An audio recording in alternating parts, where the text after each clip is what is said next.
प्रकार के कष्ट आ रहे हैं तो आप मुझे अपनी शरण में ले लो, मुझे अपनी गोद में ले लो मेरे कृष्णा, मुझे अपने पास बुला लो। ठीक है, तो ये भक्ति की कुछ 9 विधियां होती हैं। वैसे तो हम बुलाएंगे तो वैसे तो भगवान आ नहीं जाएंगे ना, हर चीज का एक प्रोसेस होता है। बच्चे का एडमिशन स्कूल में करवाना होता है तो कोई प्रोसेस फॉलो करते हैं ना हम लोग। उनकी वेबसाइट पे फॉर्म निकलता है, फॉर्म को भरते हैं, फीस भरते हैं, फिर स्कूल में जाते हैं, बच्चे का इंटरव्यू होता है, बच्चे का टेस्ट होता है, फिर जब वो पास होता है तो वो धीरे धीरे उसका एडमिशन चलता है। ऐसे ही भगवान की भक्ति प्राप्त करने के लिए भी हमारे जो ऋषि मुनि हैं, आचार्य गण हैं, उन्होंने कुछ विधियां बताई हैं, उसको बोलते हैं नवधा भक्ति। 9 विधियां बताई है, नवधा भक्ति। क्या बोलते हैं? नवधा भक्ति। तो इसके अंग है, सबसे पहला है श्रवण। तो आज आप बहुत सौभाग्यशाली हैं, आप उसकी पहली स्टेज में आ गए हैं, श्रवण। आप श्रवण कर रहे हैं, हरि बोल। तो कानों से शुरू होता है सब कुछ, कानों से। कानों से जब हम सुनते हैं भगवान के बारे में तो हमारे हृदय में जाता है। हमारे हृदय में जो गंदगी है वो गंदगी बाहर निकलती है। कौन कौन कहते हैं कि मेरा हृदय तो बहुत साफ है जी, मैं तो बहुत अच्छी इंसान हूँ, मैं तो किसी का बुरा नहीं करती, मेरे मन में काम क्रोध लोभ मोह मत्सर नहीं है कोई जो दावा करे? मेरे मन में काम, बोलिए, काम क्रोध लोभ मोह मत्सर है, हम सबके मन में।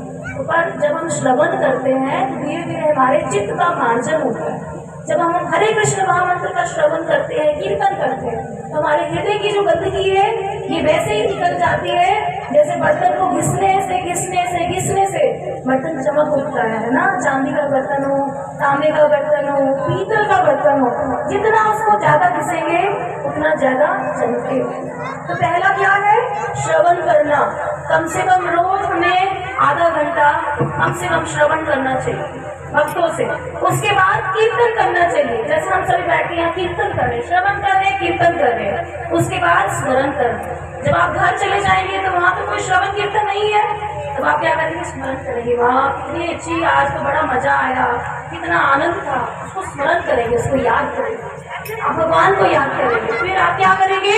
वंदन करेंगे, भगवान की आरती करेंगे, भगवान के आगे प्रेयर्स करेंगे, प्रार्थनाएं करेंगे। फिर क्या करेंगे? भगवान की सेवा करेंगे, भगवान के मंदिर जाएंगे, अपने पैरों से चलकर भगवान की पाद सेवा करेंगे, भगवान की परिक्रमा करते हैं। जब हम मंदिर में जाते हैं तो आप परिक्रमा करते हैं ना भगवान जी, तो वो भी भगवान की सेवा है। ठीक है, उसके बाद आप क्या करेंगे? भगवान के दास बनकर आप भगवान की सेवा करेंगे, भगवान की पूजा करेंगे, भगवान को अपना सखा बनाएंगे। और फिर अंत में आप सोचेंगे कि मेरा तो कुछ भी नहीं है, आपके अंदर ये भाव आ जाएगा कि मेरा तो ये कुछ भी नहीं है, ये जो मेरी इंद्रियां हैं, ये मेरा शरीर है, ये मेरे बच्चे हैं, ये सब भगवान के होकर है। तो आप सबको भगवान की सेवा में लगाएंगे, उसको बोलते हैं आत्मनिवेदन।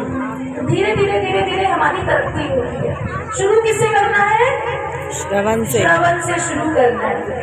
भज पूरे